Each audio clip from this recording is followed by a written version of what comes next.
Mga kababayan, magandang hapon. Sa mga panahong ito ay napaka-trending o pinag-uusapan talaga natin kung ano ang mangyayari sa impeachment trial ni VP Sara. In other words, after na eleksyon, pinag-uusapan na kung sino-sino ngayon ang mga senador na kakampi ni VP Sara at yung mga hindi niya kakampi.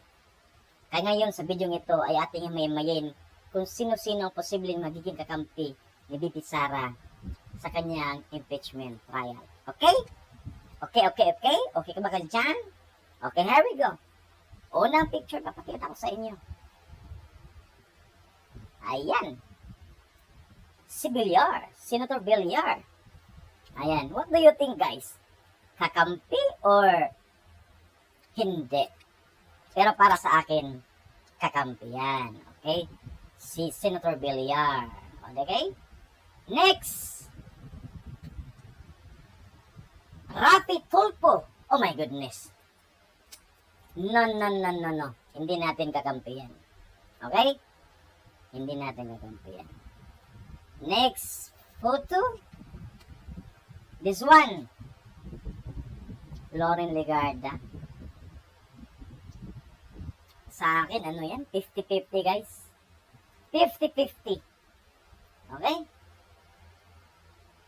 Next one. Robin Padilla.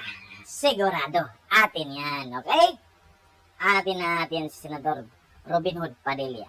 Okay, next.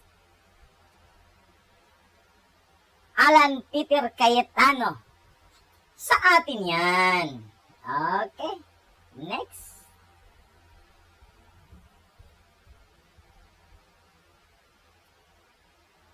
Jinggoy Estrada. Para sa akin, dahil may experience si Jinggoy Estrada regarding sa impeachment sa kanyang tatay o sa kanyang papa o kanyang daddy, I think hindi siya buto sa impeachment trial na yan. Kaya I'm sure si Jinggoy Estrada ay magiging kakampi ni VP Sara. Okay? Next. JB Ejercito. Sa atin pa rin yan. Sigurado yan. Okay, next again. Next. This one. Gatsalian. 50-50 ako dyan, guys. Kayo, pwede kayo mag-comment mamaya kung si Gatsalian ba, yes or no. Para sa akin, 50-50 yan. Ayan. Ito, si Villanueva. Para sa akin, 50-50 din. Hindi ako sure. Pero mag-comment kayo kung ano masabi nyo kay Villanueva, okay? Next one. Ito! Yan. Sure yan. Sure na hindi natin kakampihan, guys. Si Risa Ontiveros. Okay? Next. Mig Subiri. Pinalitan.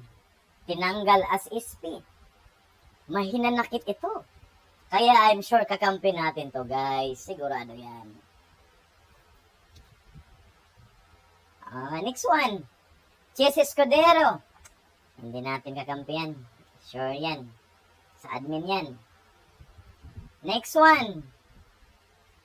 Yan. Kakampi natin yan. Senator Bato de la Rosa. Okay, nagbilang na ba kayo kung ilan yung kakampi natin, guys? Pakibilang daw, guys, sa comment section. Okay, next. Atin din yan. Si Bongo. Senator Bongo, yeah. Okay, next. Lalong-lalo na si Marcoleta, Rodante Marcoleta.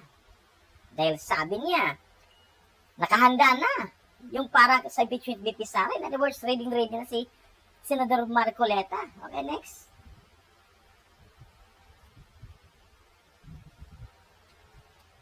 Wala.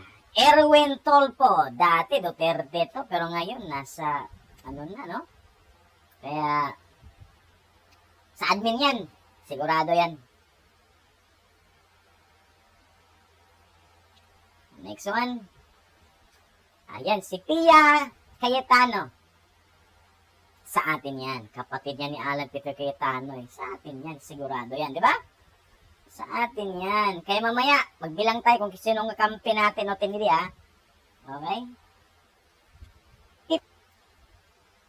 Tito Soto. Para sa akin, 50-50 to guys. 50-50. Hindi ako sure yan. Next.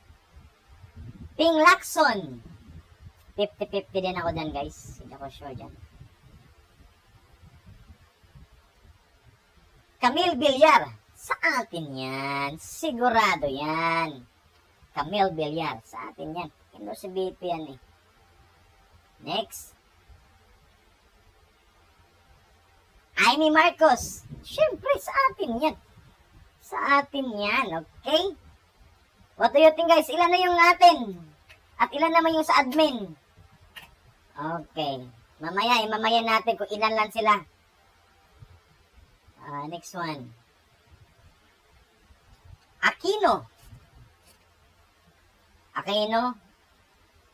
50-50.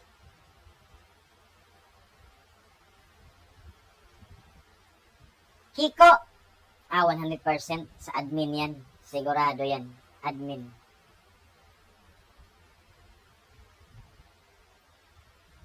The last one.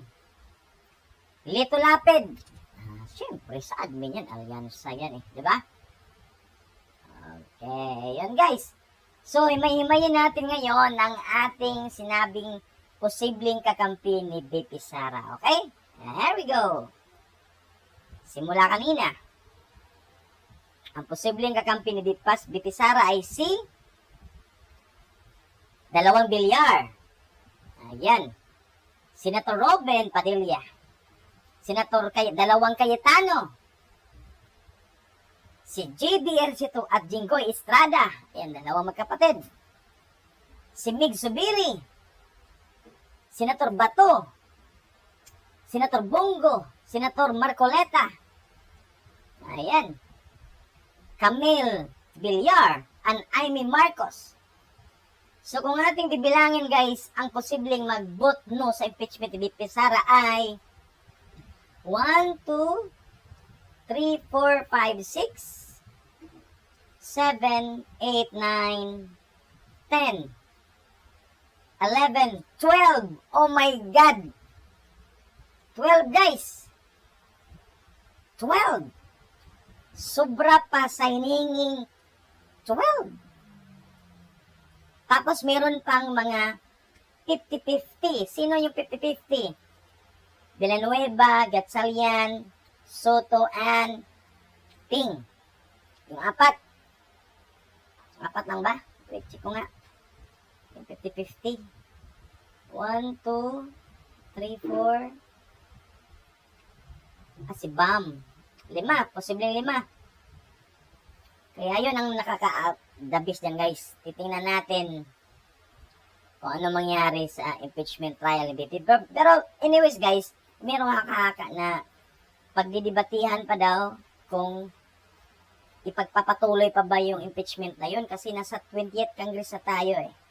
Ang sabi naman ng iba, ang continuous body naman daw ang Senado, kaya posible daw. Pero titingnan pa natin magkaroon pa talaga yan ng debate kung itutuloy at hindi. But anyways, yung ginagawa nating video ngayon ay ang ano lang yan, mga posibleng kakampi ni BP Sara. At always remember guys, ang impeachment ay political po yan. Political. Hindi po yan regarding sa nakabase talaga sa ebidensya o hindi. Kita nyo naman nangyari kang former President Ernesto Estrada. May sobre daw. Pag open sobre, wala palang laman. Na-impeach siya, di ba? Dahil sa kaka. In other words, voting games talaga to guys. Number games. Ayan. Kaya, base sa ating paghimay-himay na posibleng maging kakampi ni BP Sara, ay umabot po tayo ng 12 senators. 12 senators po yan. Ang kailangan lang ay siyam, right? Pero ngayon, 12. At may 4 pang 50-50 na posible rin mag-vote no sa impeachment ni BP Sara. Kaya, Kaya guys, kung mayroon kayong mga idea or mayroon kayong na-suggest or opinion sa pagkontradict sa mga posibleng sinasabi kong mag-vote no sa impeach VP Sara, feel free na po kayo mag-comment sa ating video. Okay? Okay. So that's it guys. Salamat and God bless. God save the Philippines. Babush!